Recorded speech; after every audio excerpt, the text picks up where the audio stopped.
നമസ്കാരം ഫ്രണ്ട്സ്, ഞാൻ നിങ്ങളുടെ സനിൽ പെരുന്തോട്ടത്ത്. ഇന്ന് നമ്മൾ ഡിസ്കസ് ചെയ്യുന്നത് ആഗ്മേ ഫിൻട്രേഡ് ഇന്ത്യ ലിമിറ്റഡ് എന്നൊരു ഫിനാൻഷ്യൽ സൊല്യൂഷൻസ് കമ്പനിയെ സംബന്ധിച്ചാണ്. ഇവർ റൂറൽ സെമി അർബൻ പ്രദേശങ്ങളിൽ ഫിനാൻഷ്യൽ സൊല്യൂഷൻസ് നൽകുന്ന ഒരു കമ്പനിയാണ്. അതായത് വെഹിക്കിൾ ലോൺസ്, ബിസിനസ് ഫിനാൻസ് തുടങ്ങിയിട്ടുള്ള സൗകര്യങ്ങൾ സാധാരണക്കാരന് നൽകുന്ന ഒരു കമ്പനിയാണ് ആഗ്മേ ഫിൻട്രേഡ് ഇന്ത്യ ലിമിറ്റഡ്. ഇവരുടെ ഇഷ്യൂ ജൂൺ 19 മുതൽ 21 വരെയാണ് ഓപ്പൺ ആയിരിക്കുന്നത്. 132 കോടി രൂപ മാത്രമാണ് ഇവർ മാർക്കറ്റിൽ നിന്ന് റേസ് ചെയ്യുന്നത്. അത് മുഴുവനായിട്ടും ഫ്രഷ് ഓഹരികളുടെ ഇഷ്യൂ വഴിയാണ് കമ്പനി സ്വരൂപിക്കുന്നത്. എന്തായാലും നമുക്കപ്പോൾ ഈ ആഗ്മേ ഫിൻട്രേഡ് ഇന്ത്യ ലിമിറ്റഡ് എന്ന ഈ ഫിനാൻഷ്യൽ കമ്പനിയുടെ വിശേഷങ്ങളിലേക്ക് കടക്കാം. ആഗ്മേ ഫിൻട്രേഡ് ഇന്ത്യ ലിമിറ്റഡ് എന്നുള്ള ഈ കമ്പനി റിസർവ് ബാങ്ക് ഓഫ് ഇന്ത്യയിൽ നോൺ ബാങ്കിങ് ഫിനാൻഷ്യൽ കമ്പനി അല്ലെങ്കിൽ NBFC എന്നുള്ള നിലയിൽ രജിസ്റ്റർ ചെയ്തിട്ടുള്ളതാണ്. Non systematically important non deposit taking company എന്നുള്ള ലെവലിലാണ് ഇവരുടെ രജിസ്ട്രേഷൻ ഉള്ളത്. വെഹിക്കിൾ ലോൺസും അതുപോലെ തന്നെ ബിസിനസ് ഫിനാൻസും എല്ലാം റൂറൽ ഏരിയകളിലും സെമി അർബൻ ഏരിയകളിലും നൽകുന്ന ഒരു കമ്പനിയാണിത്. ഇവരുടെ ട്രേഡ് മാർക്ക് തന്നെ ആസാൻ ലോൺസ് എന്നാണ്. ആസാൻ എന്ന് പറയുമ്പോൾ നമ്മുടെ മലയാളത്തിലെ ആശാനല്ല, ആസാൻ എന്നുള്ള ഹിന്ദി വേർഡാണ്. ഈസി ലോൺസ് എന്നാണ് അവരുടെ ലോഗോ തന്നെ പറയുന്നത്. ഈസി ലോൺസ് എന്നാണ്. ഇവരുടെ കോർപ്പറേറ്റ് ഓഫീസ് മുംബൈയിലാണ്. ആഗ്മേ ഫിൻട്രേഡിൻ്റെ പ്രധാന പ്രവർത്തനങ്ങൾ നമ്മൾ ഹിന്ദി ഹൃദയഭൂമി എന്നൊക്കെ സാധാരണ നിലയിൽ പറയാറുള്ള രാജസ്ഥാൻ, മഹാരാഷ്ട്ര, മധ്യപ്രദേശ്, ഗുജറാത്ത് തുടങ്ങിയ മേഖലകളിലാണ്. ഇവരുടെ രജിസ്റ്റേർഡ് ഓഫീസ് ഉദയ്പൂരാണ് രാജസ്ഥാനിൽ. പിന്നെ നമ്മൾ നേരത്തെ പറഞ്ഞ പോലെ കോർപ്പറേറ്റ് ഓഫീസ് മഹാരാഷ്ട്രയിലുമാണ്. ആകെ 12 ബ്രാഞ്ചുകളാണ് 2023 കണക്ക് വെച്ച് പറയുകയാണെങ്കിൽ. 12 ബ്രാഞ്ചുകളും പിന്നെ ഒരു 25ഓളം സേവന കേന്ദ്രങ്ങളും ഉണ്ട് കമ്പനിക്ക്. പിന്നെ മൊത്തമായിട്ട് പറയുകയാണെങ്കിൽ ഏകദേശം 2 ലക്ഷത്തോളം കസ്റ്റമേഴ്സിനാണ് കമ്പനി ഇപ്പോൾ സേവനം നൽകിക്കൊണ്ടിരിക്കുന്നത്. അതായത് ഡിജിറ്റലായിട്ടും ഫിസിക്കലായിട്ടുള്ള അവരുടെ സേവനങ്ങൾ. കമ്പനി ഇതുവരെ നൽകിയിട്ടുള്ള ടോട്ടൽ ക്രെഡിറ്റ് എക്സ്പോഷറായിട്ടുള്ള 379.46 കോടി രൂപയിൽ 300.67 കോടി രൂപയും, അതായത് ഏകദേശം 79.23% SMEകൾക്ക് അല്ലെങ്കിൽ ബിസിനസ് ലോണുകളായിട്ടാണ് നൽകിയിട്ടുള്ളതെന്ന് പറയാനായിട്ട് സാധിക്കും. 2023 കണക്ക് വെച്ച് നോക്കുകയാണെങ്കിൽ ഏകദേശം 33,000 ഔട്ട്സ്റ്റാൻഡിങ് ലോണുകളും ബിസിനസ് ലോണുകളും സെക്വേർഡ് ആയിട്ടുള്ള ബിസിനസ് ലോണുകളും പിന്നെ MSMEകൾക്ക് നൽകിയിട്ടുള്ള ലോണുകളുമാണ് എന്ന് പറയാനായിട്ട് കമ്പനിയുടെ ഡോക്യുമെൻറ്റുകൾ പറയുന്നുണ്ട്. അതായത് അധികവും ഈ ചെറുകിട ആൾക്കാർക്ക്, നോൺ പ്രൊഫഷണൽസിനും അതുപോലെ തന്നെ റീറ്റെയിൽ ഔട്ട്ലെറ്റുകൾക്കും ഹാൻഡിക്രാഫ്റ്റ് മാനുഫാക്ചറിങ് ആൾക്കാർക്ക്, അങ്ങനെയുള്ള ചെറുകിട ആൾക്കാർക്കാണ് ഏറ്റവും കൂടുതൽ ഇവരുടെ ക്രെഡിറ്റ് ഫെസിലിറ്റീസ് നൽകിയിട്ടുള്ളത്. ഇനി NBFCയുടെ പ്രൊമോട്ടേഴ്സിനെ നോക്കുകയാണെങ്കിൽ നിർമ്മൽ കുമാർ ജെയിൻ, അദ്ദേഹത്തിൻ്റെ ചിത്രമാണ് ഇവിടെ കൊടുത്തിരിക്കുന്നത്. ചെയർമാനും മാനേജിംഗ് ഡയറക്ടറുമാണ് നിർമ്മൽ കുമാർ ജെയിൻ. അതുകൂടാതെ മഞ്ജു ദേവി ജെയിൻ ഉണ്ട്, ദീപേഷ് ജെയിനും ഉണ്ട്. അത് കൂടാതെ ഉള്ളത് ഈ നിർമ്മൽ കുമാർ ജെയിൻ്റെ ഫാമിലിയുടെ പേരിലുള്ള അല്ലെങ്കിൽ ഹിന്ദു അൺഡിവൈഡഡ് ഫാമിലി എന്നുള്ള ലെവലിൽ ഒരു അവരുടെ കയ്യിലുണ്ട് ഓഹരികൾ. അപ്പോൾ ടോട്ടൽ നോക്കുകയാണെങ്കിൽ ഈ പ്രൊമോട്ടേഴ്സിൻ്റെ കൈവശം 56.01% ഓഹരികളാണ് ഈ ഇഷ്യൂവിന് തൊട്ട് മുമ്പ് ഉള്ളത്. ഇനി നമുക്കിതിൻ്റെ ഫിനാൻഷ്യൽ സൈഡ് പരിശോധിക്കുകയാണെങ്കിൽ 2022 അല്ലെങ്കിൽ ആ കോവിഡിൻ്റെ സമയത്ത് ഒരു തളർച്ച കമ്പനിക്ക് ചെറുതായിട്ട് കാണാം. റവന്യൂവിലും അതുപോലെ തന്നെ നെറ്റ് ഇൻകത്തിലും ചെറിയൊരു കുറവ് സംഭവിച്ചിട്ടുണ്ട്. ഉദാഹരണമായിട്ട് റവന്യൂ 2021 86.79 കോടി രൂപയായിരുന്നത് 2022 67.5 കോടിയിലേക്ക് താന്നിട്ടുണ്ട്. അതിനടുത്ത വർഷം 2023 69.57 കോടി രൂപയായിട്ട് വർദ്ധിച്ചിട്ടുണ്ട്.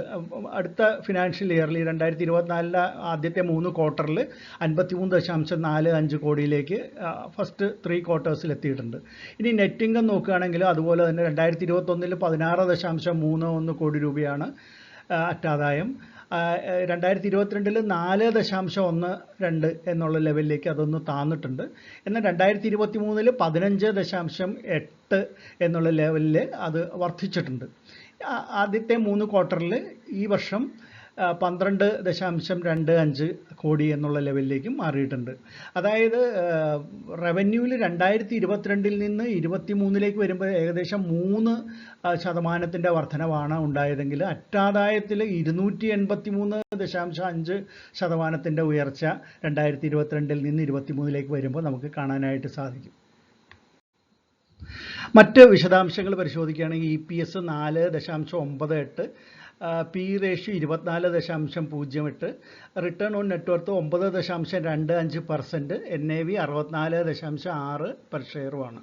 ഇനി കമ്പനിയുടെ ലിസ്റ്റഡ് പിയർ കമ്പനികൾ ഏതൊക്കെയാണെന്ന് നോക്കുകയാണെങ്കിൽ അക്മെ ഫിൻട്രേഡ് എന്ന് പറയുന്ന ഈ കമ്പനിക്ക് ഇപ്പോൾ പി റേഷ്യോ 24.08 ആണ്. അതിൻ്റെ മറ്റ് പിയർ കമ്പനികൾ പരിശോധിക്കുകയാണെങ്കിൽ MAS ഫിനാൻഷ്യൽ സർവീസസ്, അതിൻ്റെ പി റേഷ്യോ പറയുന്നത് 20.81 ആണ്. Shriram Finance 8.87, Cholamandalam Investments 32.92, Arman Financial Services 17.16, CSL Finance മറ്റൊരു പിയർ കമ്പനിയാണ്, അതിൻ്റെ 11.95 ആണ് പി റേഷ്യോ. ഇനി നമുക്ക് ഈ ഇഷ്യൂ വഴി ഇവർ സ്വരൂപിക്കുന്ന 132 കോടി രൂപ എന്തിനു വേണ്ടിയിട്ടാണ് വിനിയോഗിക്കുന്നത് എന്ന് പരിശോധിക്കുകയാണെങ്കിൽ തീർച്ചയായിട്ടും കമ്പനിയുടെ ക്യാപിറ്റൽ ബേസ് വർദ്ധിപ്പിക്കുന്ന അല്ലെങ്കിൽ മൂലധനം വർദ്ധിപ്പിക്കുന്നതിന് വേണ്ടിയിട്ട് മാത്രമാണ്. അതുപോലെ തന്നെ കമ്പനിയുടെ മറ്റ് ചെലവുകൾക്ക് വേണ്ടിയിട്ടുമാണ് ഈ പണം സ്വരൂപിക്കുന്നത് എന്ന് അവരുടെ പ്രോസ്പെക്ടസിൽ പറഞ്ഞിട്ടുണ്ട്. ഇനി അതിൻ്റെ ലീഡ് മാനേജേഴ്സിനെ നോക്കുകയാണെങ്കിൽ ഗ്രേറ്റെക്സ് കോർപ്പറേറ്റ് സർവീസസ് ലിമിറ്റഡ് എന്നുള്ള കമ്പനിയാണ്. Registrar big share services private limited ആണ്. ഇനി നമുക്ക് ആസാൻ ലോൺസ് എന്ന പേരിൽ പ്രസിദ്ധമായിട്ടുള്ള അക്മെ ഫിൻട്രേഡ് ഇന്ത്യ ലിമിറ്റഡ് എന്ന കമ്പനിയുടെ ഇഷ്യൂ ഡീറ്റെയിൽസ് ഒറ്റ നോട്ടത്തിലൊന്ന് പരിശോധിക്കുകയാണെങ്കിൽ IPOയുടെ ഡേറ്റ് ജൂൺ 19 മുതൽ 21 വരെയാണ്. പ്രൈസ് ബാൻഡ് 114 രൂപ മുതൽ 120 രൂപ വരെയാണ്. പിന്നെ ഇതിൻ്റെ ഇഷ്യൂ നടത്തുമ്പോൾ അത് 1.1 കോടി ഓഹരികളാണ് ഇവർ ഫ്രഷ് ഇഷ്യൂ ആയിട്ട് വിൽക്കുന്നത്. അതായത് 132 കോടി രൂപയ്ക്കുള്ളതാണത്. അപ്പോൾ ടോട്ടൽ ഇഷ്യൂ സൈസ് എന്ന് പറഞ്ഞാൽ 132 കോടി രൂപയാണ്. ഓഫർ ഫോർ സെയിൽ ഒന്നും തന്നെ ഇല്ല.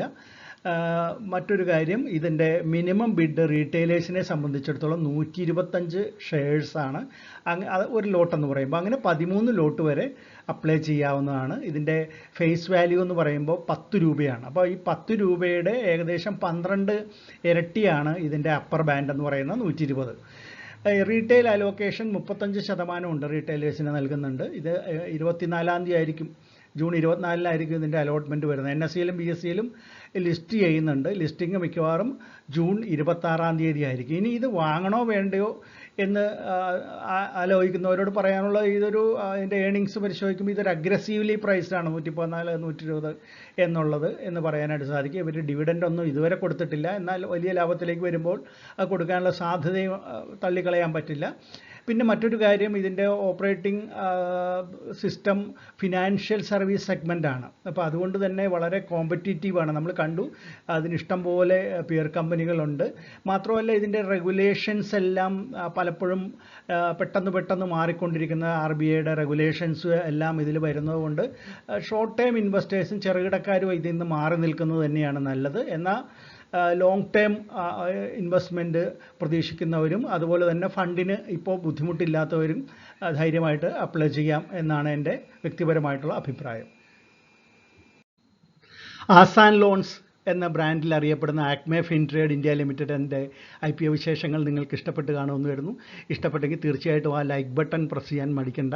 അതുപോലെ തന്നെ നിങ്ങൾ കമൻറ്റുകൾ ഇടാനും മടിക്കരുത്. നിങ്ങൾ ഈ വീഡിയോയെ എല്ലാ രീതിയിലും സപ്പോർട്ട് ചെയ്യുക. നമുക്ക് മറ്റൊരു IPO വീഡിയോയുമായിട്ട് ഉടൻ തന്നെ വീണ്ടും കാണാം. അതുവരെ നന്ദി, നമസ്കാരം, ബൈ.